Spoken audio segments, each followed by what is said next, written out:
Hey everyone, today we're going to talk about all the places you can get a drink on Adventure of the Seas, right after this.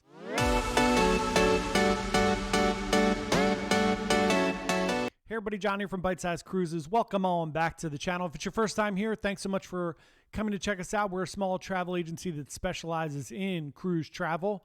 If you love cruising and you love all things cruise travel, we would love for you to subscribe to our channel.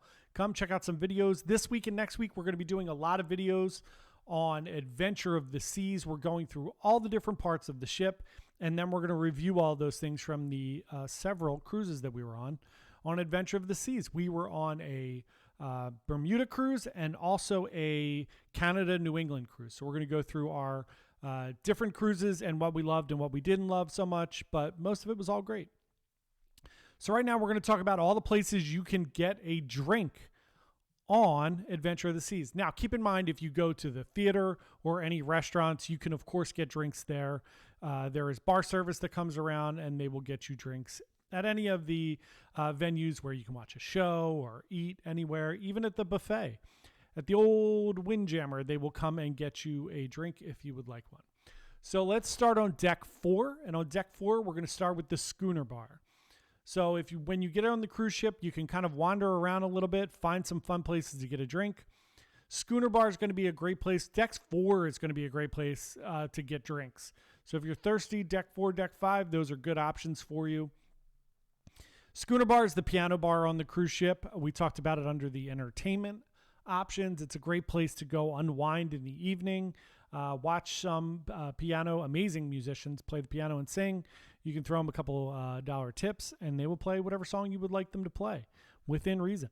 So check out the Schooner Bar. It's a great place to get a drink. Next up on deck 4, the Casino Bar. Obviously, if you are in the casino and you are playing the games, they will come around and offer you bar service. If you are a certain level in the casino, you get free drinks while you're playing. So the Casino Bar, there is an actual bar in the middle of the casino. You can go there at any time and grab a beverage of your choice. Obviously, the casino only open on sea days and very specific ports.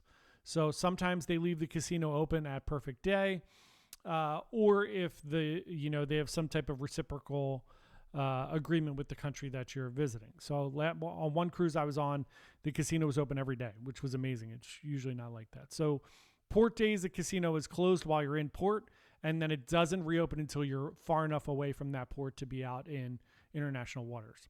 So that takes a little bit of time. So just so you're aware. Next up on deck 4, if you're in the Centrum, the Aquarium Bar. So that is a great place. That's probably your best bet as soon as you get on the ship. Shoot down, because deck 5 is going to be a little crowded on the promenade there. Scoot down there to deck 4 to the Aquarium Bar and get yourself a drink. Open pretty much all day there. Next up on deck 4 is Boleros, which is your Latin dance club. So Boleros obviously open in the evenings. You will get a drink there. Boleros does get crowded. It's one of the places that gets pretty crowded on every Royal Caribbean cruise ship. So that is another place.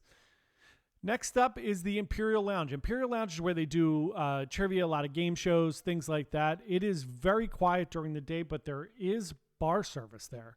So if you do want to grab a drink, that is a great place to grab a drink. Also, a very quiet place if you need to work, read a book, get some stuff done. It's not very noisy during the day. The Duck and the Dog Pub, of course, that's a great place to get a drink. Open pretty much all day. In the evening, there is acoustic music in there. But another just great place, and it doesn't get, surprisingly, only at certain times it gets crowded, but doesn't really get as crowded as you would think it would. Staying on deck 5, we're going to go to the Champagne Bar. You can get champagne there. You can also just get cocktails, so that's another place. So other than deck 4 and 5, and obviously the theater and those places, if you want to drink during the day, you're going to have to do some walking. So at that point, you're going to have to go up to deck 11. So if you jump on up to deck 11, you're going to hit the Solarium Bar first. So inside the Solarium, obviously Solarium's an adults only area. You have to be an adult to drink. That works out perfectly. In the Solarium during the day, this bar does get a little bit crowded, and it's open till about 7, 8 o'clock at night, but you can get a drink at the Solarium Bar there. If you wander outside of the Solarium, Pool bars open during the day and in the evening. There are movies outside at night, and you can always grab a drink outside there at the pool bar. Once you continue down deck 11 and you come inside where Giovanni's table and the Windjammer and all is, there is a bar right there. We can call it the Windjammer bar, whatever you want to call it, but you can get a drink there. That's a little tucked out of the way. And then if you go up to deck 12 on the upper pool deck, you can hit the Sky Bar.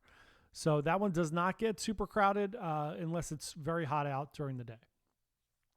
Then your only other options are going to be on deck 14 to get a drink. So on 14, you're going to have a few options. You're going to have the Viking Crown Lounge, which is the nightclub on the cruise ship. So if you are up late or even during the day, that bar opens generally sometimes around 4 or 5 o'clock in the afternoon. You can get a drink at the Viking Crown Lounge. You can get a drink at the Blue Moon, which is kind of part of that same complex there. And then two other options if you are staying in a suite. There is a suite lounge there, which obviously you can get drinks at. And if you are Diamond or above, you can get drinks at the Diamond Club. So the Diamond Club is open all day.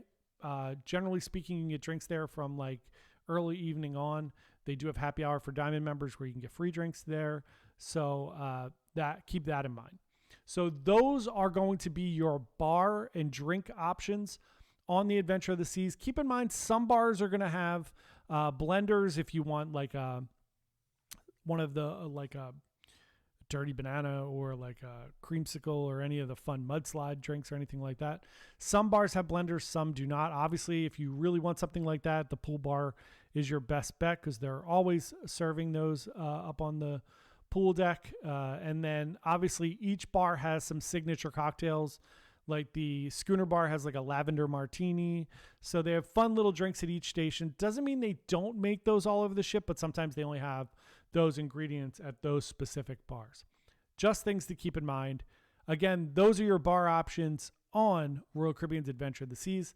Tomorrow, we're going to talk all about the different itineraries Adventure is going to be using and taking in 2023, 2024, and 2025. So we'll see you tomorrow for that. Hope everybody has a great day. Thanks so much. Bye.